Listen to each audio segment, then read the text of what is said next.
¿Qué tal, camaradas vitales socialistas? Los saluda su amigo Eric el Rey Castañeda, una vez más para invitarlos a que se suscriban a mi canal de YouTube Eric Castañeda Ochoa. En Facebook me encuentran como Eric Vikingo y en Instagram como Águila Vikingo 23.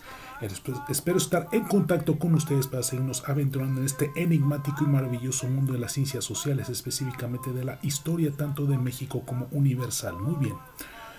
Hoy en Historia de México vamos a hablar acerca de la Guerra Cristera, o conocida también como la Cristiada, que fue un conflicto armado entre la Iglesia Católica y el gobierno de Calles, ¿sí? Un conflicto que se tornó en verdaderamente sangriento, que cubrió gran parte del país de sangre, lo cubrió de cadáveres, porque fue creciendo en intensidad, porque las situaciones se fueron dando cada vez más estremecedoras.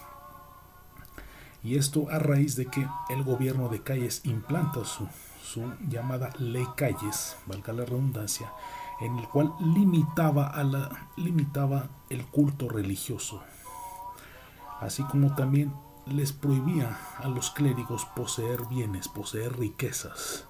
Y esto generó una fuerte reacción de la Iglesia Católica en contra del gobierno de Calles, con lo cual termina por desatarse un severo conflicto armado, verdaderamente sangriento, como les estaba mencionando, siendo la primera batalla en Huejuquilla, en Jalisco. ¿Sí? Se libraron una serie de frentes de batalla en diversos puntos estratégicos de la República, específicamente en el Bajío, ¿sí? Lo que es Guanajuato, Jalisco, Michoacán, así como también parte del Pacífico, como lo es Nayarit, Colima, ¿sí? En los cuales se registraron fuertes enfrentamientos sangrientos entre los federales que representaban al gobierno de Calles y el llamado Ejército Cristero, que constaba de clérigos y religiosos que deciden quitarse el hábito y tomar las armas para hacerle frente al gobierno de Calles, desatando, como les decía, un severo conflicto sangriento que, de acuerdo a varios autores, se estima un saldo de más de 250,000 muertos, ¿sí? Entre ellos varios clérigos que inclusive morían colgados como unas. Antes de eso eran severamente torturados por los federales del gobierno de Calles. Eso fue acrecentando aún más este conflicto, ¿sí? Incluso es importante destacar la participación de importantes personajes que fueron piezas claves en este movimiento armado, ¿sí? Que de hecho ya de por sí el país había quedado severamente devastado por los graves estragos que dejó la Revolución Mexicana. Ahora viene el estallido de la Cristiada y la situación se torna aún peor, ¿sí? Una desestabilización económica, política y social, así como también cuestiones de inseguridad. ¿Sí? Y el punto clave aquí es la forma en cómo se limitaron los cultos religiosos, que incluso hasta prohibían que se llevaran a cabo cultos religiosos fuera de las iglesias, a tal grado que incluso los clérigos daban misas extramuros, es decir, misas clandestinas en sus casas, de hecho, y además de eso, vestidos de civiles, o sea, se quitaban el hábito y se vestían de civiles para de esa manera dar misas extramuros en su casa. Eso era otra situación verdaderamente tensa, porque todo aquel clérigo que cacharan, que descubrieran oficiando una misa, inmediatamente era pasado por las armas, o era hecho prisionero, o inmediatamente torturado severamente. Y se dio el caso entonces de la ejecución de varios clérigos, que incluso morían colgados, morían ahorcados, otros morían fusilados. De hecho, ocurría que también muchos en protesta daban sus misas formales con sus hábitos y en las iglesias, y entraban los federales y se imaginarán los terribles destrozos que hacían. Y ocurrió en varias partes de la República, inclusive en Tabasco, siendo gobernador Tomás Garrido Canaval, que hizo una serie de saqueos a las iglesias, quemó imágenes de santos, inclusive habían corridas de toros donde al torero lo vestían de cura, y que inmediatamente el toro lo embestía, y unas situaciones verdaderamente grotescas, pues.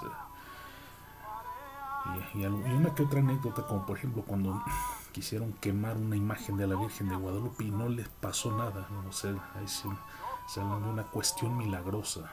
Inclusive en Chiapas se dio esa situación cuando quisieron robar la imagen de San Caralampio y no se dejaba, o sea, estaba arriba y subían a traerlo. Cuando subían ya estaba abajo, entonces bajaban a traerlo y estaba otra vez arriba. Entonces otra cuestión también, que fue una verdadera locura. Y se daba entonces que quemaban las iglesias, quemaban los santos. O sea, un conflicto que la verdad parecía no tener fin, aunque duró 3 años. Fue de 1926 a 1929, justamente durante el gobierno de Calles. Durante el gobierno de Calles, que se le ha atribuido que ordenaba la ejecución de varios clérigos, a su vez que los cristeros lanzaban la proclama "Viva la Virgen de Guadalupe" y "Viva Cristo Rey", que fue la principal consigna que de hecho caracterizó por completo al movimiento cristero. ¿Sí? Que una serie de encuentros verdaderamente sangrientos que cubrieron de cadáveres el país. De hecho, se daba en todas las calles, que habían saqueos, habían disparos por todas partes.